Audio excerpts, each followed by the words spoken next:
அன்பானவர்களே, இயேசு இரட்சகரின் நாமத்தில் உங்களை அன்போடு வாழ்த்துகிறேன். ஆண்டவர் உங்களோடு பேசும்படி நான் சில வசனங்களை வாசிக்கிறேன். 27ஆம் சங்கீதம் 4ஆம் வசனம். கர்த்தரிடத்தில் ஒன்றை நான் கேட்டேன், அதையே நாடுவேன்.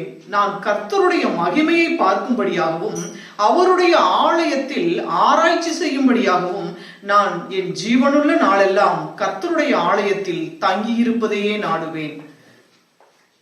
தாவீது ராஜா சொல்லுகிறார், கர்த்தரிடத்தில் ஒன்றை நான் கேட்டேன், அதையே நாடுவேன். கர்த்தரிடத்துல ஒன்ன நான் கேட்டேன், அது ஆண்டவர்ட்ட நான் ஒன்னு கேட்டிருக்கிறேன், அதை மட்டும் அதையே நான் நாடுவேன். நான் கர்த்தருடைய மகிமையை பார்க்கும்படியாகவும் அவருடைய ஆலயத்தில் ஆராய்ச்சி செய்யும்படியாகவும் நான் என் ஜீவனுள்ள நாளெல்லாம் கர்த்தருடைய ஆலயத்தில் தங்கி இருப்பதையே நாடுவேன் அப்படின்னு சொல்லி தாவீது ராஜா சொல்றார். அப்போ கர்த்தருடைய ஆலயத்துல என்ன ஆராய்ச்சி செய்யறார் அப்படின்னா, அவருடைய வசனங்களின்படி அவருடைய வார்த்தையின்படி நடக்கிறத அவர் சொல்றாரு.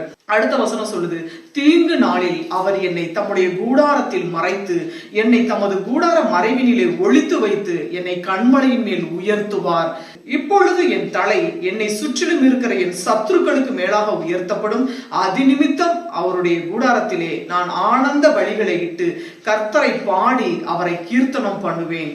அப்ப கர்த்தருடைய ஆலயத்துல தாவீது தங்கி இருக்கிறார். அப்ப கர்த்தருடைய ஆலயத்தில் தங்கி இருக்கிறார்னா அவருடைய வார்த்தையில தங்கி இருக்கிறார், அவருடைய வார்த்தையில உறுதியா இருக்கிறார். அப்படி இருந்ததுனாலதான் அவரை கர்த்தர் எல்லா தீங்குக்கு விலக்கி அவரை பாதுகாத்தார். ஆம் பிரியமானவர்களை, நீங்களும் கூட தேவ ஆலயத்தில் ஆண்டவருடைய வார்த்தையின்படி பேசுகிற அந்த வார்த்தையை நீங்கள் கேட்டு அதன்படி நீங்க நடக்கும் பொழுது ஆண்டவர் உங்களை ஆசீர்வதிக்கிறவராய் இருக்கிறார். இந்த வசனத்தை சொல்லி நீங்கள் ஜெபம் பண்ணும் பொழுது ஆண்டவர் உங்களையும் எல்லா தீங்குக்கு விலக்கி அவர் தப்புவித்து பாதுகாக்க வல்லவராய் இருக்கிறார். கர்த்தர் உங்களை ஆசீர்வதிப்பார். நாம் ஜெபிப்போம்.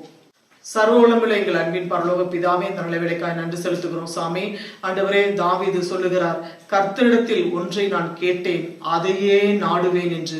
ஆம் ஆண்டவரே, இயேசுப்பா, ஆண்டவரே, உம்மிடத்திலே வேண்டிக் கொள்கிற உம்முடைய ஜனங்களுக்கு ஆண்டவரே அப்பா, கர்த்தரிடத்தில் ஆண்டவரே உம்முடைய ஜனங்கள் எதை கேட்கிறார்களோ அதை ஆண்டவரே அவர்கள் பெற்றுக்கொள்ளும்படியாக ஆண்டவர் அனுகிரகம் பண்ண வேண்டுமாய் நாங்கள் ஜெபிக்கிறோம் சாமி.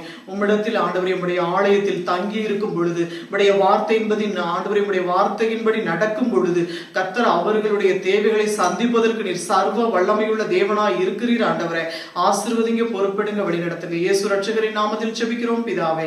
ஆமென், ஆமென். பிரியமானவர்களே, கர்த்தர் உங்களை நிறைவாக ஆசீர்வதிப்பார். God bless you.